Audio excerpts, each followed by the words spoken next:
Si estás aquí en la Florida y tienes un accidente de tránsito, te resbalas o tienes una caída en un lugar público, mi recomendación es que la primera llamada que hagas sea al abogado Jared Spinger. Él va a tomar por ti las decisiones legales necesarias y además te va a asesorar en cuanto a los gastos médicos. Jared tiene 17 años de experiencia como abogado de accidentes en la Florida y personalmente sufrió un accidente de tránsito que casi le cuesta la vida. Nadie como Jared para conocer el viacrucis que puede derivar de un accidente. La ley te protege en caso de un accidente, no importa tu estatus migratorio. Jared Spinger defiende tu derecho a ser recompensado de manera justa. Y si Jared no gana tu caso, no pagarás nada. Así que no lo dudes. Llama al abogado Jared Spinger. No tienes nada que perder y mucho que ganar. Llámalo ahora mismo al 1-833-LESIONADO. Te van a atender las 24 horas del día en inglés y en español. Llama a Jared incluso antes de comunicarte con tu compañía de seguro. Yo sé por qué te lo digo.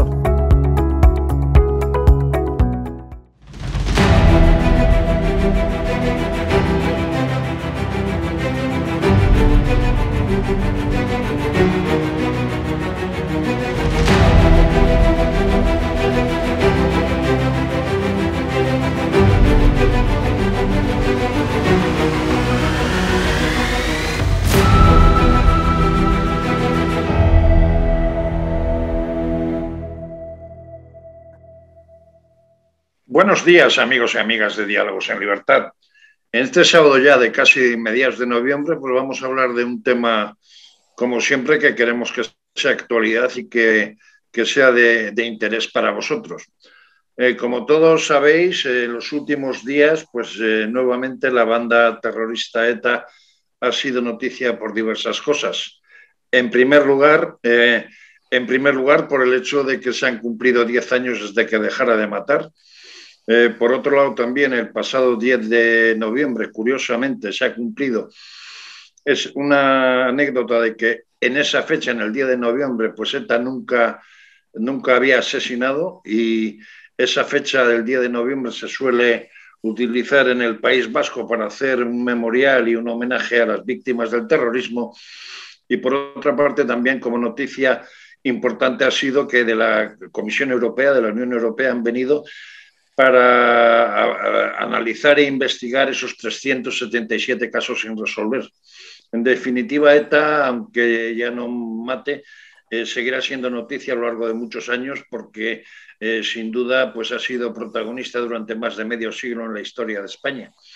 Y de ese protagonismo sabe muy bien una persona que bueno, todos conocemos, que además es una persona que está trabajando en la historia de lo que ha sucedido en la comunidad autónoma vasca, en el País Vasco, a lo largo de esos 50 años de la existencia de la banda terrorista ETA, y que está llevando unos trabajos de investigación en su campo, que es el cine, y también desde el punto de vista de la escritura. Y hoy vamos a hablar, después de que le tuviéramos en Diálogos en Libertad hace aproximadamente 4 o 5 meses, vamos a hablar con Iñaki Arteta, director de cine y una persona importante dentro de lo que es el mantenimiento y el conocimiento del relato de lo que sucediera en la comunidad autónoma vasca y en el País Vasco a lo largo de estos 50 años. Buenos días, Iñaki. Hola, buenos días, Eugenio. ¿Qué tal? Oye, Iñaki, después de que hace 4 o 5 meses hablábamos de que estabas preparando un proyecto de una nueva película sobre los hechos que sucedieron en relación a la banda terrorista ETA, una de tus numerosas películas, pero ahora acabas de presentar un libro interesante, un libro que además viene muy bien, porque parece ser que el relato, especialmente para nuestros jóvenes, se está olvidando, que no se conoce del todo, y tú en esta ocasión pues nos estás presentando un libro que está ya en las librerías, un libro que dice Historias de un vasco. En ese libro pues pretendes contar, tú que perteneces a la generación de finales de los años 50 y principios de los 60, pretendes contar pues de qué manera se vivía toda esa historia horripilante y toda esa historia de dolor que comenzara precisamente en esas décadas. Haznos un pequeño resumen de lo que fuera el libro, Iñaki. Bueno, el libro es un libro autobiográfico, o sea, no es historia, sino, bueno, se nutre de mi propia experiencia, ¿no? No solo como testigo, ¿no? De, de la infancia, el testigo como fui en la infancia, en la adolescencia, en la juventud, de lo que ocurría a mi alrededor, puesto que siempre he vivido en el País Vasco, sino por otra parte también pues una especie de crítica, una reflexión, sobre todo reflexión sobre aquellos tiempos, ¿no? O sea, hago memoria por lo que viví, rodeado en este ambiente salvaje, como fue Euskadi en aquellos años, ¿no? Entre los 70 y los 90, y, y como un joven, como era yo, primero un chaval, un crío, un chaval en ambiente nacionalista, y luego un joven, cómo recuerda ahora lo que vivió, cómo eso influyó en mi vida, y luego una especie de reflexión también sobre qué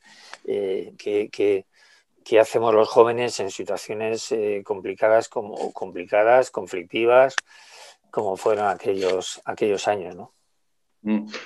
Hablando del principio de ETA de los años 60, en donde tú mismo y yo éramos unos críos, aunque tú residías entonces en un sitio de los más importantes del País Vasco, teniendo en cuenta que tú eres de la margen izquierda. Y en aquel momento hay que decir que en la margen izquierda pues era un núcleo de importante recepción de emigración de que venía de otros puntos, sobre todo para trabajar en la industria pesada vasca, que era una de las industrias más importantes de España.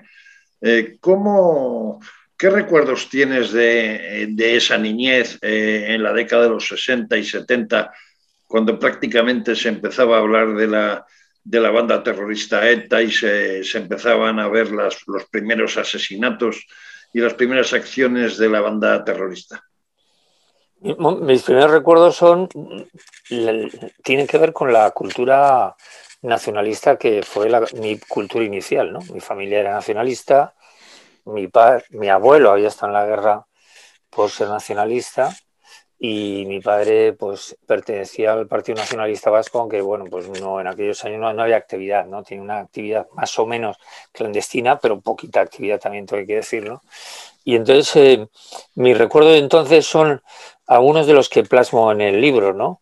Los recuerdos que con el tiempo me han parecido chocantes, ¿no? Es decir, por una parte eh, se empezaba a transmitir la idea de que éramos un pueblo perseguido, que se nos habían recortado derechos, que no se podía hablar en euskera, que había una persecución expresa a los vascos, y sin embargo mi infancia fue tranquila en este pueblo de casi 100.000 habitantes, en la margen izquierda, como dices tú, con mucha inmigración, pero también con una tradición también algo nacionalista, no mayoritaria. Y entonces mi percepción era que vivía en una sociedad normal, donde no tenía una presencia especial la policía, ni tampoco el hecho de que, no sé, amigos míos o padres de amigos míos fueran perseguidos o encarcelados y tal. O sea, es una percepción que ahora, vista con los años, me resulta chocante, ¿no? Y entonces, pues lo viví así, ¿no? O sea, era una especie de contradicción entre que los vascos estábamos perseguidos y especialmente por el franquismo, y luego una vida normal, que era la que hacían mis padres, saliendo a tomar algo por los bares o yendo al cine, y los hijos que íbamos a un colegio normal, teníamos una casa normal, nadie nos molestó nunca y tal, ¿no? ¿Tu Esos son familia era, los primeros perdona, recuerdos. tu familia era vascoparlante o como No, bien solía ser habitual en la zona de la margen izquierda no se hablaba vasco? No eran no se hablaba vasco, vascoparlantes, no. ¿no? No, mis abuelos sí que nacieron, uno en Elorrio, otro en Soraluce, una abuela, y los otros uno en Durango, pero ninguno, yo no les hablé, a mi abuelo materno le oí hablar euskera en algunas ocasiones, pero yo creo que dejó de hablarlo de joven, ¿no? Porque, bueno, pues como tú sabes también, la gente que venía de los pueblos, pues a las ciudades, pues, y que conocían el castellano, más o menos, pues el castellano era su lengua, digamos, de comunicación habitual, y la lengua que le daba posibilidades de trabajar y de, en fin, ¿no? Pero nadie le quitó el euskera a mi abuelo, o sea, esa cuestión que flotaba en mi familia, pues no, realmente no existió. Es decir, mi abuelo no habló ni con mi madre en euskera jamás, mi madre no sabía nada de euskera, ni con mi otra tía tampoco. y sin embargo, pues bueno, pues había una especie de narración familiar pues llena de agujeros que no comprendía, que con el tiempo sí lo he comprendido, es decir, forma parte de una actitud nacionalista de contar medias verdades, de engordar pequeñas afrentas o pequeños Sí. excesos, y hacerlo de eso un leitmotiv de al final, su odio a España, ¿no? ¿Cuándo tienes tú la primera percepción de la existencia de la banda terrorista ETA?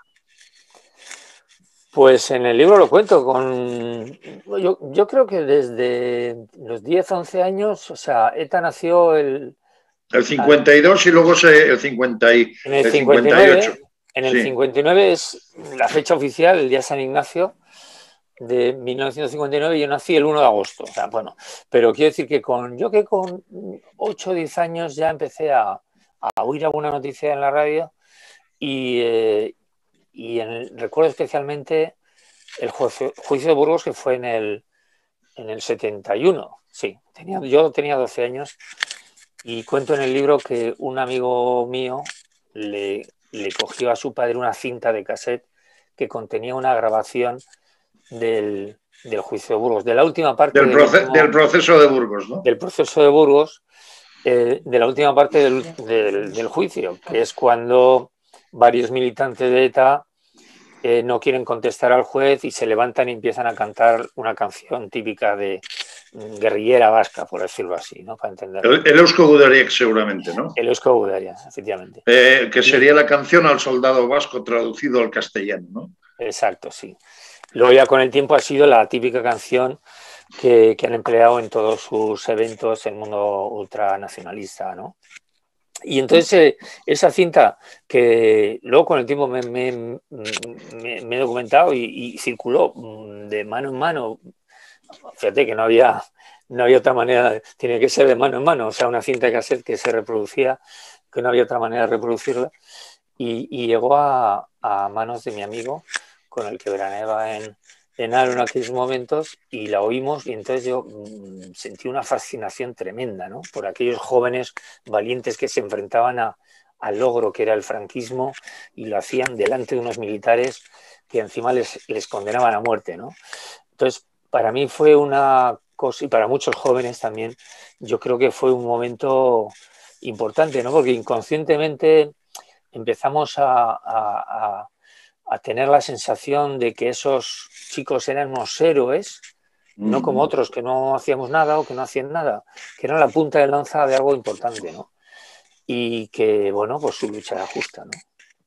De alguna manera tú vivías y tú naciste en una zona del País Vasco, vamos a decir rural, pero muy distinta al resto del País Vasco, por ejemplo, a mi territorio, al guipuzcoano, ¿no? Porque si yo bien nací, por ejemplo, en la zona del Urola, que también empezaba en aquella época a ser industrial, en tu zona se recibía un montón de emigración y de alguna manera también empezaba lo que era, vamos a decir, la lucha obrera, teniendo en cuenta que había empresas importantes como Altos Hornos de Vizcaya y otras. Desde esa perspectiva, esa mezcla entre esa fascinación, por un lado, con respecto a esos chavales y luego, por otra parte, lo que era la lucha de los obreros que acudían allí, que en muchas ocasiones pues tampoco, vamos a decir que eran bien acogidos porque había un cierto miedo a esa mezcolanza de personas y demás. ¿Cómo se vivió en aquel momento? Bueno, yo creo que al final a mediados de los 70, poco antes de morir Franco, pues ETA va subiendo en popularidad y va adoptando pues, distintos roles, ¿no? Pues se acerca al mundo de la cultura a través de la música, se acerca también al mundo sindical. Entonces, lo que era la guerra sindical o la lucha sindical, quiero decir, durante el franquismo, sobre todo en los últimos años, que la llevaba por la gente comunista en comisiones obreras, la UGT y el Partido Socialista, fundamentalmente, nada de nacionalistas, pues se fue juntando en diversas acciones o manifestaciones con el mundo sindical abertzale, ¿no? Y después de morir Franco, pues eso digamos que tuvo más relación, los dos mundos, digamos, el mundo no nacionalista, sindicalista, y el mundo ultranacionalista, también sindicalista, bueno, el pueblo trabajador vasco que llamaban incluso, ¿no? Ahí hubo más relación. Pero en principio eran dos, o sea, antes de morir Franco eran dos mundos distintos, es decir... sí, pero vamos a distinguir lo que era antes de morir Franco y después de morir Franco, claro, porque es importante. Antes de morir Franco, y hablando un poco, pues hasta el año 1975, pues de alguna manera se mezclaban, vamos a decir, esos dos caracteres. Por un lado, el carácter de la persona nacida allí que podía ser de alguna forma nacionalista, y luego, por otro lado, la gente que venía de fuera, y esa conjunción era complicada. Pero dentro de la gente que nació, por ejemplo, en la margen izquierda, como el lugar de donde eres tú, ¿existía algún tipo de influencia de los curas de la iglesia con respecto a vosotros cuando acudíais a la catequesis o así? Te digo porque yo me acuerdo, por ejemplo, en Guipúzcoa, que sobre todo en los núcleos rurales la influencia del párroco, de los coadjutores y tal, con respecto a las familias era tremendamente importante. En una zona tan poblada en aquel momento como era la margen izquierda, con un desarrollo industrial potente, con una mezcolanza potente, de alguna manera existía esa influencia tan fuerte que ha tenido la Iglesia en el nacionalismo vasco. No, fuerte, yo diría que no. Yo fui a un colegio de curas, a un colegio de salesianos, aquí a la vez donde vivo ahora, y quitando un profesor, recuerdo que él decía que hablaba de euskera, nunca le había hablado de euskera, pero decía que sí, porque debía ser guipuzcoano y tal, pero quitando eso, no, yo creo que ninguna influencia. Sí había curas naturalmente, que firmaban aquellos manifiestos, aquellas homilías comunes en defensa de algún preso de ETA o de alguna manifestación con heridos, cosas así. Pero no, aquí no. Claro, es que este pueblo, precisamente por lo que dices, porque tuvo tanta afluencia de inmigrantes que era mestizo. Tampoco había sido nunca un pueblo excesivamente nacionalista. O sea, con la industrialización en la población se multiplicó por 20 o por 30, ¿no? Entonces venía mucha gente de fuera. Eso, por una parte, lo hacía un pueblo menos radical, pero por otra parte, el mundo nacionalista los observaba como invasores, ¿no? Como maquetos, sí. Y estos que vienen aquí a quitar nuestras costumbres, que son bajitos, aceitunos, etcétera, etcétera, ¿no? Sí, y luego pues también pues vivía en unas zonas más bien pobres del pueblo también. No te digo, no había guetos, eso no se puede decir, pero sí que sabíamos dónde estaban, pero eran, no te voy a decir mayoría, pero casi mayoría. Luego, en ese sentido, y como comentaba antes, el pueblo era, hasta después de morir Franco, los años de la transición, este era un pueblo tranquilo en ese sentido. Es decir, había nacionalistas, pero no eran nacionalistas racistas ni radicales, pero una especie de cultura llevada a la política de alguna manera, pero con una ideología de todo a 100. O sea, había 4 cosas que tenían que ver con la política, pero lo demás era una cultura de reivindicar, pues eso, el folclore y tal, y la cultura, el euskera o nuestras... sí, bajo la excusa de no perder, con la excusa de no perderlo, ¿no? Pero ¿cómo se producía la asimilación de esos emigrantes que venían pues de Andalucía, que venían de Galicia o de Castilla a trabajar a sitios como Altos Hornos? ¿Cómo se adaptaban y eran recibidos de alguna manera por la gente de allí desde el punto de vista de que ellos se sintieran integrados en el lugar que estaban? Bueno, yo creo que durante muchos años ellos se relacionaban sobre todo entre ellos. O sea, había en Baracaldo aquí el centro burgalés, el centro salmantino, el centro andaluz, el centro de Castilla.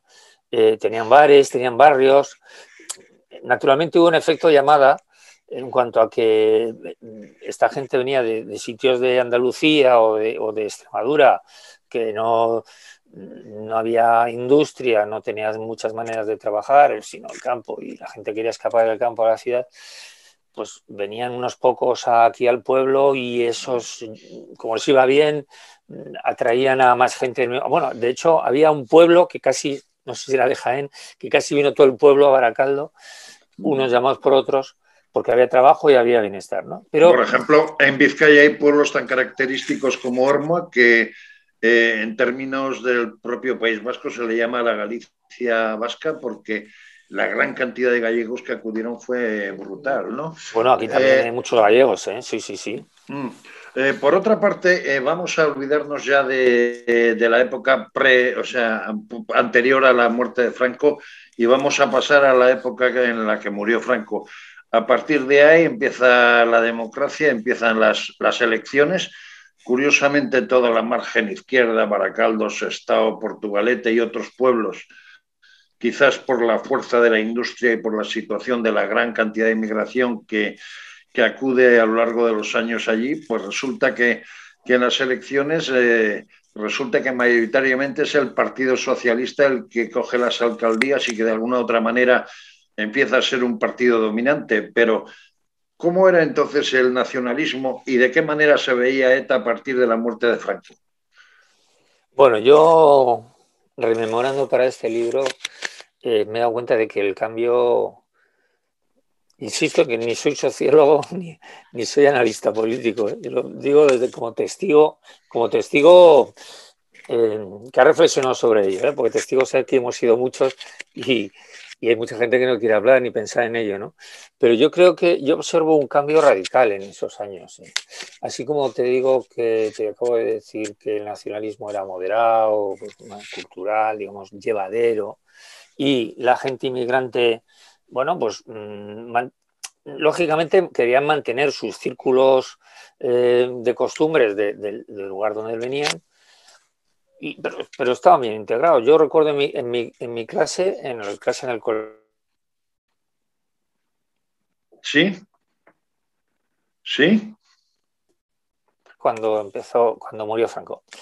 Y en el colegio, pues estábamos aquí, en mi clase había 50 personas, pero y habíamos 3 o 4 con apellidos vascos de 50 personas, una cosa así, ¿no? Pero con los apellidos vascos, bueno, yo creo que no sé, en todo el colegio que habría, bueno, una pequeña minoría teníamos 2 apellidos vascos, ¿no? Bien, pues yo creo que con la transición y con el aumento de la violencia de ETA y la presión del ultranacionalismo es cuando esa gente que no era vasca o que había venido a trabajar es cuando empieza a sentir el miedo, ¿eh? El miedo al entender que lo políticamente correcto era lo nacionalista y que los atentados que ya había comenzado a cometer ETA, pues iban dirigidos a sectores que les quedaban muy cerca, porque tenían amigos guardias civiles, porque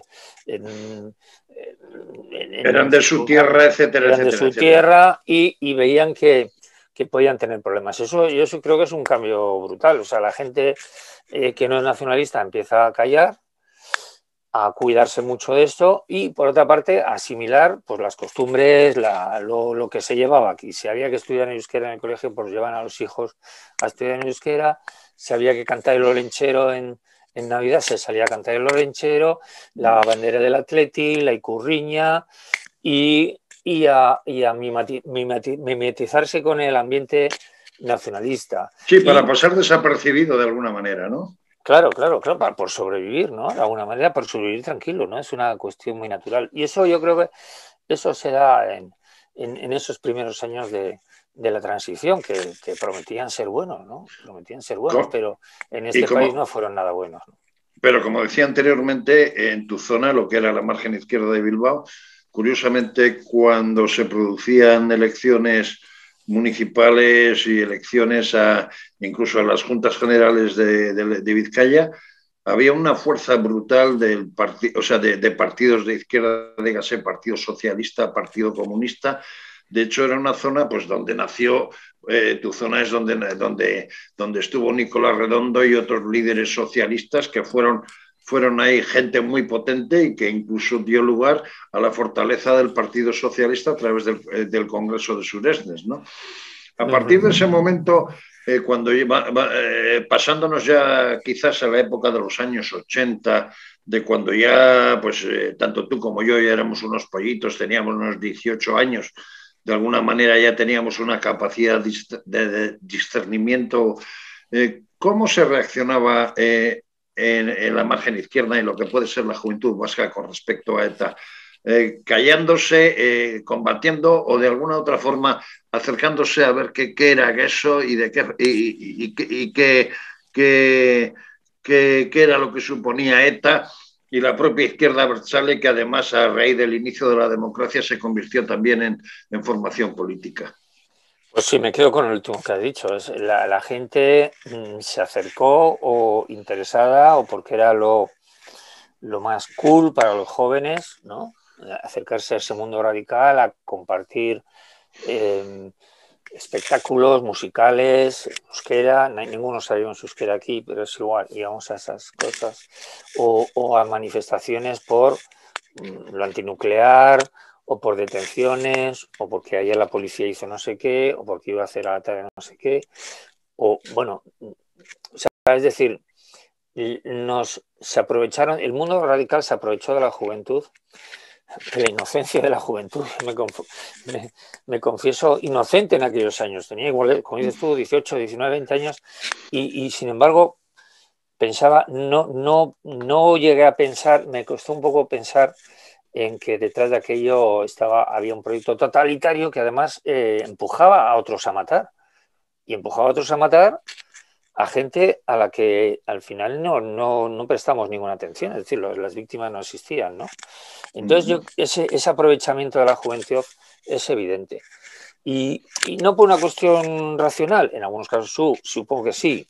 Porque había componentes de rebeldía, de asimilación, sí, incluso. Hay que decir también hay que decir también que de alguna u otra manera esa gente que venía de fuera, pues a la hora de asimilarse e incluso a la hora de pasar desapercibida y camuflarse, por llamarlo de alguna forma, se daba el caso de que con apellidos nada vascos resulta que muchos de aquellos chavales utilizaban nombres de pila traducidos al vasco o nombres de pila absolutamente vascos que no pegaban para nada con la cultura que tenían ni con la cultura que se percibía en aquel momento, ¿no? Claro, es que vamos, ser joven en situaciones tan complicadas como entonces no era nada fácil, porque lo pienso ahora y bueno, ya me hubiera gustado nacer en Zamora o así, no sé, o en Madrid incluso, ¿no? ¿Por qué? Porque aquí tuvimos muchas influencias y casi todas ellas negativas, ¿eh? Porque era fácil hacer masa en huelgas de la universidad o en manifestaciones por cualquier cosa, por una fábrica que aquí iban a poner o iban a quitar, da igual. Todos estábamos detrás de esas consignas, ¿no? O contra el Ministerio del Interior o el Ministro del Interior, que era el fetiche de moda entonces, Martín Villa, y se le hacían canciones y las cantábamos todos, o la canción que festeja el asesinato de Carrero Blanco también en las fiestas, pero es que la cantábamos miles de personas en una plaza grande en el pueblo, ¿eh? Y entonces todo eso fue el gran éxito del mundo radical, ¿no? Aprovecharse de la juventud, que no sabíamos que había detrás de aquello, pero seguíamos la corriente, y en eso está reflexionando el libro. Yo creo que esto es interesante que lo conozcan los jóvenes, ¿eh? En el sentido de que en todas las épocas los jóvenes andan un poco despistados. En esos años andan despistados y son sujetos de... Y también se ha producido, y quizás tu libro... fácil. Y también se ha producido, y quizás tu libro sea importante por el hecho de que en aquella época, pues los padres tampoco hablaban mucho de estos temas, algunos por miedo, otros por la situación que se está viviendo, y hoy día también quizás no se habla mucho de estos temas, pues por el dolor que han causado, claro, por no generar conflictos en casa y por otro lado, pues por olvidar quizás la situación que se vivió en aquel momento, ¿no? Pues sí, claro. Hombre, yo creo que en general, los padres no han... O sea, mi padre no nos contó muchas cosas, bueno, de la guerra civil, anécdotas, digamos, por decirlo así, muy cortas. En mi vida he oído muy pocas cosas, se han repetido muchas las mismas cosas en torno a la guerra civil. Yo supongo que también eso, por no hacernos recordar o sufrir o no sé, esas cosas. Yo creo que es una cuestión lógica, ¿no? Y entonces esa transmisión de acerca de hijo, tienes que tener cuidado con esto, tal y cual, pues eso no ha existido. Pero bueno, yo creo que ahora se habla más con los hijos, ¿no? O creemos que hablamos más con los hijos. Pero entonces los padres eran como eran, o sea, no te daban muchas instrucciones. Tú tenías que captar o captabas inconscientemente pues algunas ideas o preferencias que tenían tus padres, sobre todo tu padre, y las hacías tuyas, ¿no? Yo ahí eso lo he vivido así, pero yo creo que también mucha gente. Pero sin ninguna, no se montaba un congreso en una familia para decir, mira, esto es así, esto es asado, y nosotros somos así. No, eran mensajes muy, digamos, casi subliminales que nos hacían tener una cultura a otra, ¿no? Y en una situación como en la que nos toca vivir, que va creciendo el horror en nuestras propias calles, la amenaza ya no solo que no solo la que conoces por los periódicos, sino que ya se te va acercando y vas notando que hay que situarse en un sitio más cómodo, pues muchos jóvenes, muchos estuvieron callados, pero también participaban de esos, y otros pues fueron participando más en eso, ¿no? Pero yo creo que fue una especie de estrategia realmente exitosa de la izquierda abertzale en ese sentido, ¿no? Y además, otra cosa, es que no había oposición, es decir, los partidos que no eran nacionalistas, pues los estaban liquidando, o sea, los estaban exterminando. O sea, Sí. que daba miedo, o sea, decir que tú puedes ser simpatizante de esos. Precisamente quería ir a partir, por ejemplo, aunque la década de los 80 fue una época durísima, porque prácticamente hubo años en los que casi todos los días del año, menos curiosamente el 10 de noviembre, se producían atentados, pues bien coches bomba, bien atentados contra concesionarios de coches, etcétera, etcétera, y asesinatos y demás. Pero a partir de 1985, 1987, 88 aproximadamente, parece que la sociedad vasca, tanto en la margen izquierda como en el resto del País Vasco, empieza a darse de ciertas cosas. En las elecciones municipales ya vemos que existe gente que se atreve a presentarse en las listas de partidos constitucionalistas, tanto del Partido Socialista, que en esa zona tuya, por ejemplo, era mayoritaria, o de Alianza Popular entonces, y de alguna otra forma se va rompiendo ese ambiente y empiezan a verse gestos de solicitar la paz, de intentar que ETA deje de matar y todo este tipo de cosas. ¿Cómo se vivió ese inicio o esa ruptura con ETA, esa ruptura con el nacionalismo radical y la reivindicación de la necesidad de paz en el País Vasco, pues en esa época que te digo, a partir del 85, 88 claro. O así?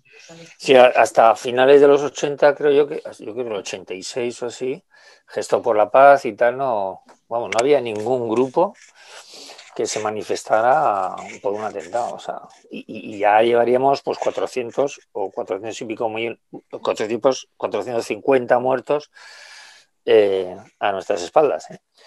Y en aquellos años es cuando yo también, paralelamente al nacimiento de esos grupos, yo empiezo a despertar también, pero empiezo a despertar no porque esos grupos fueran populares, porque salían alguna vez en la prensa, alguna vez, sino porque yo también tengo una evolución personal, ¿no? O sea, mi propia experiencia, como es intransferible, aunque ha habido mucha gente, ha habido alguna gente que lo ha vivido también igual que yo, ¿no? No mucha gente, porque si mucha gente nos hubiéramos acercado entonces a Gesto por la Paz, todo hubiera cambiado, ¿no? Pero yo sí que a finales de los 80 me acerqué a Gesto por la Paz porque tenía ganas de hacer algo y no fui muy activista con ellos, pero sí que vi que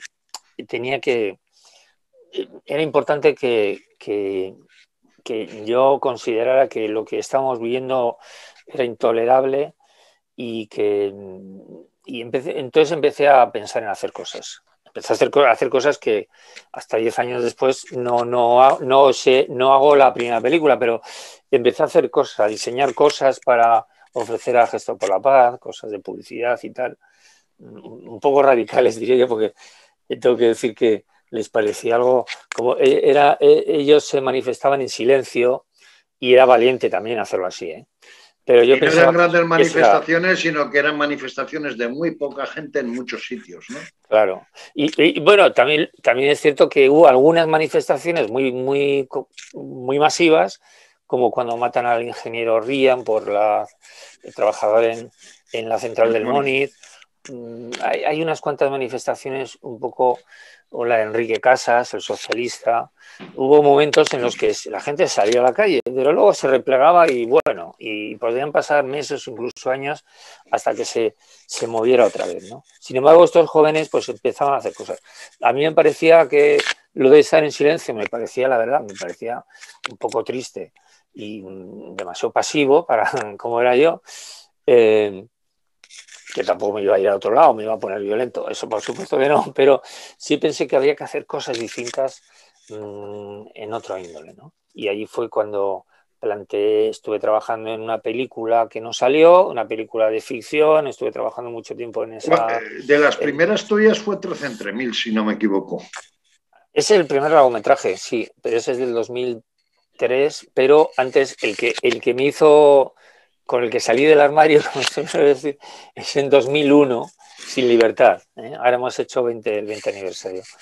El 2001 hice Sin Libertad, pero entre el 95, 96 y el 2000 estuve trabajando en un guión de ficción que, bueno, a mí que me quedaba muy grande producir algo de ficción porque era mucho dinero y tal, pero ya tenía una idea clara. Bueno, el guión está en un cajón ahí algún día, pues no sé si lo podré hacer, pero ya tenía una idea clara de que el cine, la comunicación, de alguna manera masiva era necesaria. No había películas, había algunas películas, pero eran de militantes de ETA, que iban, que venían, que tenían sus problemas, pero no había películas que expresaran lo que yo sentía, ¿no?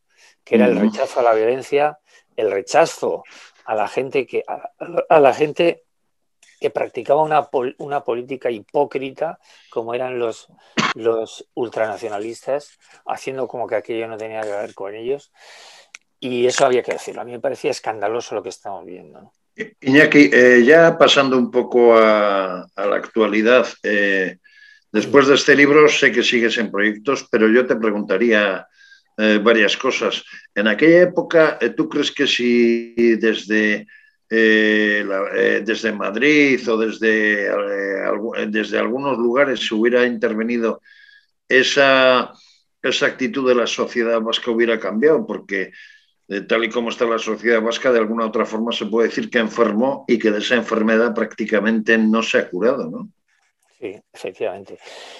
Que si se podía haber hecho algo desde los gobiernos de la nación, quiero decir, ¿no? Pues hombre, yo pienso que sí. Yo creo que el pecado original está en esa repartición del Estado, no en esa descentralización, que es una cosa, digamos, administrativa, que me parece lógica e interesante, pero Sí, en la cesión al nacionalismo, ¿no? claro, al nacionalismo catalán, especialmente al vasco, precisamente porque, aunque no se lo tomara la nación, los gobiernos distintos de la nación como un chantaje, era un chantaje. Es decir, los nacionalistas ponían a la mesa que si se les concedía la policía autónoma, sí, la hacienda, distintas reclamaciones que iban acumulando, que iba a cesar el terrorismo, pero luego no fue así. Y al final lo que se ha ido construyendo en España es lo que vemos ahora, pues eso, unos pequeños reinos de taifas que cada uno quiere para ellos. O sea, no hay yo creo que el desmembramiento de España empieza en aquella época, ¿no? Con esto de las autonomías. Pero, y por otra parte, en el, en el ámbito de Euskadi, esa enfermedad ha sido contagiosa. Se ha admitido como lo único posible el que gobiernen los nacionalistas aquí. O sea, que se les ha dado por hecho que esto es suyo, y eso con el beneplácito de Madrid, es decir, la influencia también de los nacionalistas en la gobernación de nuestro país, haya gobernado la derecha o la izquierda, pues, es evidente, ¿no? Sin duda. Han pasado... Perdona una cosita. Sí. Y luego los procesos negociadores que se han venido llevando a cabo con distintos gobiernos para favorecer el final de ETA de una manera, bueno, pues haciendo concesiones evidentemente, pues eso ha sido también un mal enfoque de la política, ¿no? O sea, que quiere decir que el Estado de la Nación, yo entiendo que no se ha comportado bien. Ya no solo con esto, con lo que digo, sino que tampoco ha fomentado o ha valorado que los que estábamos aquí intentando asomar la cabeza para protestar y tal, pues sintiéramos un apoyo expreso, ¿no?, de la nación. Eso bien. También hay que hacerlo. Te voy a hacer varias preguntas un poco rápidas porque estamos casi fuera de tiempo, pero me parecen absolutamente vitales para esta entrevista. Se han cumplido ya 10 años de que ETA dejara de matar, pero en el ambiente todavía están los 377 casos sin resolver. El hecho de que parece que no hay un impulso para que esos casos se resuelvan, aunque haya venido gente de la Unión Europea denunciando que las víctimas están abandonadas y que hay una cierta humillación hacia ellas. ¿Esto se resolverá alguna vez o no se resolverá? Y por otra parte, ¿la propia sociedad vasca no debería de dar algún impulso para que estos 377 casos se resuelvan? Bueno, la sociedad vasca es la misma que hace 10 años, no sé. Habrá gente que diga, ¿ha cambiado? No lo creo. No creo. Yo creo que es una cuestión generacional. Yo creo que ya los que hemos vivido aquello, los que no hicieron nada antes tampoco van a hacer ahora. Los que hicimos cosas, dar la cara, movernos en asociaciones, fundación, lo que sea, de aquellos que estamos allí, la mitad están fuera de circulación ya, que la gente más mayor entonces que yo, y por desistimiento, porque ver el final de ETA que hemos visto, pues no, y a cierta edad, pues la gente no quiere volver a meterse en estas cuestiones, ¿no? O sea, es decir, somos la herencia de todo aquello. No es que hemos roto con el pasado, somos la herencia de todo la herencia. Y en esa herencia que somos, y tú eres una persona que recuerda esa herencia, que recuerda el relato, recuerda lo sucedido, ¿cómo tenemos que transmitir lo sucedido a los jóvenes para que lo conozcan? Porque cuando uno habla con un chaval vasco de 15 a 25 años, no sabe casi quién es Miguel Ángel Blanco, no ha oído hablar casi de los atentados y de alguna otra forma pues vive con una especie de amnesia colectiva en cuanto a lo que ha pasado en la historia del País Vasco. ¿Cómo podemos hacer que eso reviva? Pues no lo sé, yo no lo sé, pero todo va contra eso. Lo que podemos hacer, yo lo que estoy convencido es que lo que tenemos que hacer es dejar cosas hechas. Dejar cosas hechas lo pueden hacer los periodistas, los escritores, los que hacemos cine, los que vamos a dejar esos argumentos, esas reflexiones, esos estudios, los historiadores naturalmente, para que los jóvenes, no digo los de 15 años ahora, pues yo tampoco me enteraba de nada, como se puede ver en mi libro, yo tampoco me enteraba de nada importante cuando tenía 15 años, ¿no? Yo creo que ninguno seremos buen ejemplo en cuanto a eso. Pero yo creo que lo que hay que hacer es dejarles argumentos y procurar que en el presente no absorban la confusión que se le transmite. O sea, es decir, si tenemos un gobierno en España que está avalado por un partido político que así ha estado detrás del terrorismo, evidentemente, que lo protege, que quiere incluso que salgan sus presos de la cárcel, o sea, eso transmite mucha confusión a la juventud, muchísima confusión. Y la confusión es peor que no sepan la historia, peor que no saber la historia. Si seguimos en esta confusión, podría darse el caso de que por X circunstancias se pudiera repetir la historia. Bueno, la historia siempre se va repitiendo, ¿eh? Siempre, yo eso de que conocer la historia para no repetirla, yo no estoy nada de acuerdo. La historia cambia de actores y cambia de escenarios y de modos, ¿no? Pero gente queriendo abusar de otros siempre se dará. Ya no solo en lo personal, eso está claro que es así, pero en la política también. Es decir, la historia de la humanidad evidentemente progresa, pero no siempre hacia arriba, baja, sube. O sea, en el siglo XX, fíjate lo que vimos en Alemania, en el siglo XX-XXI, lo que hemos vivido en el País Vasco. No se ha vivido en ningún otro lugar de Europa algo así. Entonces, yo creo que conocer el pasado tiene que ser una herramienta para aprender lo que se ha hecho mal. Se puede repetir o no, pero hay que aprender de eso. O sea, no dejarlo, decir, no me interesa esto, fue horrible, no vamos a hablar de eso. No, sí, pero hay enseñanzas para ser mejores. En el caso vasco hay una circunstancia importante y hay una circunstancia decisiva de cara a futuro también. Y es el hecho de que del País Vasco, por ETA y por todo lo generado por ETA y por todo lo que ETA dio lugar, cerca de 250.000 personas abandonaron el País Vasco y se trasladaron a otros puntos de España. Eso ya sucede en una o dos generaciones de personas vascas que residen en distintos puntos de España. Y a estas personas, ¿cómo se les puede transmitir ese relato desde sus familias, desde lo que es la sociedad española, para que ellos también de alguna manera conozcan la verdadera historia de su tierra de origen y por otro lado el hecho de que combatan contra la tiranía que supuso ETA? Bueno, claro, esto que hablamos de la memoria y de conocer lo que ha pasado y ser consciente de lo que ha pasado y lo que se hizo mal en nombre de una ideología, es que eso no solo compete a los vascos, compete a todos los españoles, a todos los jóvenes españoles. Porque si piensas en la gente que se tuvo que marchar, que fue a Madrid, así, los hijos o los nietos de esos que se marcharon serán madrileños. Bueno, y tendrán igual familia en Euskadi o no, pero claro, ese tipo de raíz o ese interés por la tierra en la que vivieron tus padres y tus abuelos, pues se va desvaneciendo, lógicamente.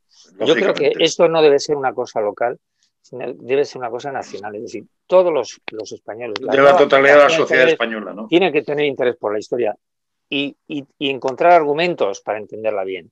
Ya no es el relato de ficción que nos quieren vender y tal, con intenciones sanatorias para los nacionalistas y blanqueo para los terroristas. No, tiene que ser algo que aparezca en los libros, en los libros de historia, y eso será lo que haga entender el pasado a jóvenes que, por ejemplo, tú y yo no los veremos, pero yo creo que en ese sentido estoy esperanzado. Pues Iñaki Arteta, un héroe de la libertad, un luchador para que el relato de lo sucedido en los últimos 50 años en la comunidad autónoma vasca y en el resto de España, porque ETA actuó en el resto de España. Iñaki también suele mirar lo que sucedió a lo largo de toda la trayectoria de ETA. Gracias por haber venido a Diálogos en Libertad. Sigue con tu trabajo y ni que decir tiene que esta es tu casa. Y esas historias de un vasco que se lean, que se oigan, porque son historias importantes no solo para el pasado de España, sino también de cara al futuro de España y del País Vasco. Gracias, Iñaki. Gracias a ti, Eugenio. Muchas gracias.